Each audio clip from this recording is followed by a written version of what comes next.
ইউসুফ আলাইহিস সালাম মিশরের মধ্যে বসে অর্থ মন্ত্রণালয়ের দায়িত্ব নিয়ে দুর্ভিক্ষের সময় মানুষের খানা দেয়, লাইনে দাঁড় করায়, মেপে মেপে কর্মচারীরা খানা দেয়। লাইনে দাঁড়ানো একটা যুবক, ওই যুবকের হাতে কোনো ব্যাগ নাই, কোনো পাত্র নাই।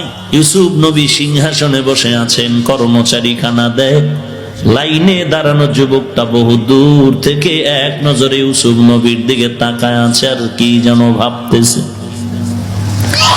কিনারায় যখন এসে গেল, নাম ডাক পড়বে, যুবক এমন এক নজরে, তীক্ষ্ণ নজরে তাকায়ছে, ইউসুফের নজরটাও কেড়ে নিল। যখন তার নাম এসে গেল, কর্মচারী বলে ব্যাগ নাই, খানা নিবা কিনা, বলে নিব না। তো দীর্ঘ টাইম লাইনে দাঁড়ায় কেন কষ্ট করেছো? বলে আমার একটু আবদার হলো, ইউসুফ নবীর সাথে আমি একটু পার্সোনাল কথা বলবো। ইউসুফ নবীর যেহেতু নজর পড়েছে, তিনিও চাইতেছে কথা বলবেন। কর্মচারীরা বলে কি করা যায়, বলে সুযোগ দাও। যুবক ইউসুফ নবীর কানের কাছে এসে ঠোঁটটা নাড়ায় নাড়ায় কি যেন বলতেছিলেন, আর সবাই তাকায় দেখতেছে ইউসুফ নবীর চোখ বেয়ে বেয়ে টপ টপ করে পানির ফোঁটাগুলো পড়তেছে। শনিদা কয় বুয়াদ মানন্দ দিদা, শনিদা কয় বুয়াদ মানন্দ দিদা, তোরা দিদা ওয়া ইউসুফ রশুনিদা। এরে নবীর উম্মতের দল, ইউসুফ নবীর চোখের কোঠায় পানি। সবাই আশ্চর্য হয়ে গেলেন, কেন কান্নার আওয়াজ? ইউসুফ নবী কান্না করে বলে, কর্মচারী কোনো মাপ নাই, যা চায় দিয়া দাও, দিতে থাকো দিতে থাকো, যত চায় তার থেকে বাড়ায়া বাড়ায়া দাও। লোকদের অন্তরে সন্দেহ, 3 ঘন্টা সারাদিন দাঁড়ায় দাঁড়ায় মাপা খানা পাইলাম, আর এই যুবকটা চাওয়া সারা কানে কানে কি যে বলল, আর সব পাইল। আল্লাহ বলেন, ওরে ইউসুফ জানায়া দাও, না হয় তোমার উপরে খারাপ ধারণা চলে আসবে। ইউসুফ নবী ডাক দিয়া কয়, রে ও মানুষ, এই যুবকটারে আমি দিল খুলিয়া সব দিলাম, যা চায় তা দিব, এমনকি আমি ইউসুফের যা চাইবে, আমি জামাটা চাইলেও দিতে প্রস্তুত হয়ে যাব। কারণ জানোনি এই যুবক আমার কত আপন যুবক। তোমরা তো আমি ইউসুফের চিনো না।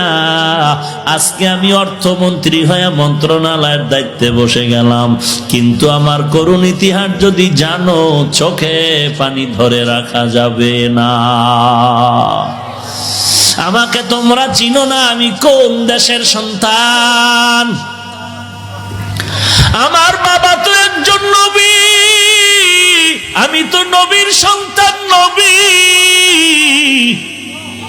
আমার বাবা একজন নবী, আমার এমন করুণ অবস্থা হয়ে গেল, আমার মা আমার ভাই বিনিয়ামিনকে 1 বছরের মাথায় গর্ভধারণ করার কারণে আম্মা জান ইন্তেকাল হয়ে গেল।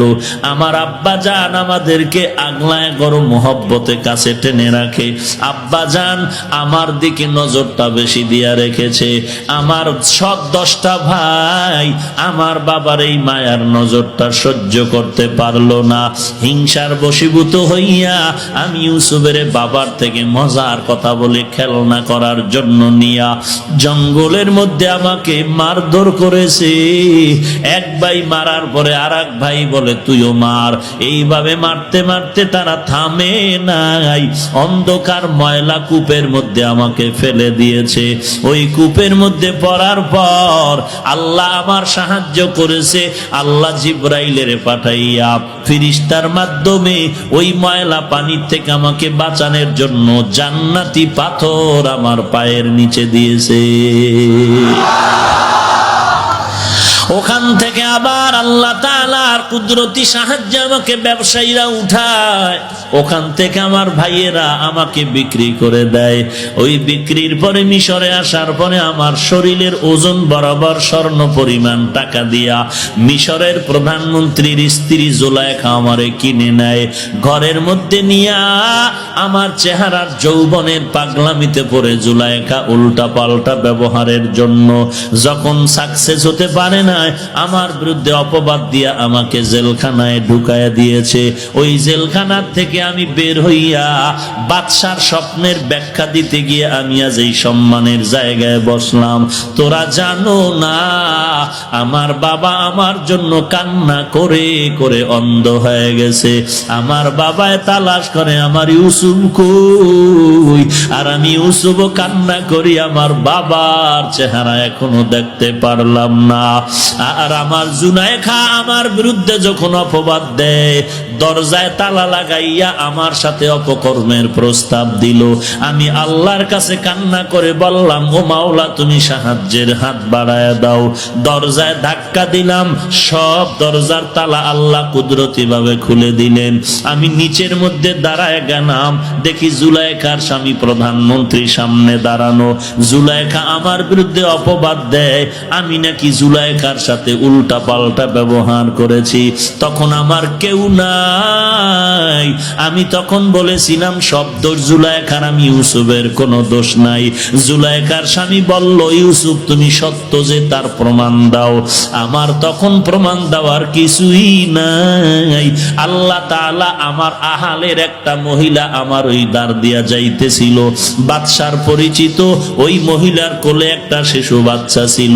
ওই বাচ্চা আল্লাহ আমাকে ইশারা করে বললেন, ওই দুধের বাচ্চারে সাক্ষী বানায়া দাও, এই বাচ্চা তোমার পক্ষে সাক্ষী দিবে। আমি যখন ইশারা করলাম, বাচ্চা যখন বাচ্চাকে জিজ্ঞাসা করলো, ও বাচ্চাটা বলে দাও ইউসুফ দোষী না জুলাইখা দোষী। বাচ্চাটা মায়ের কোলে থাইকা এমন একটা স্কেল দিয়ে দিল, যেই স্কেলের মাধ্যমে আমি বেঁচে গেলাম, জুলাইখা দোষী প্রমাণিত হয়ে গেল। ওই দিনের শিশু আমার মারাত্মক অপবাদ থেকে যে পবিত্রতার ঘোষণা দিয়া বাঁচাইল, ওই দিনের শিশু আজকের এই যুবক।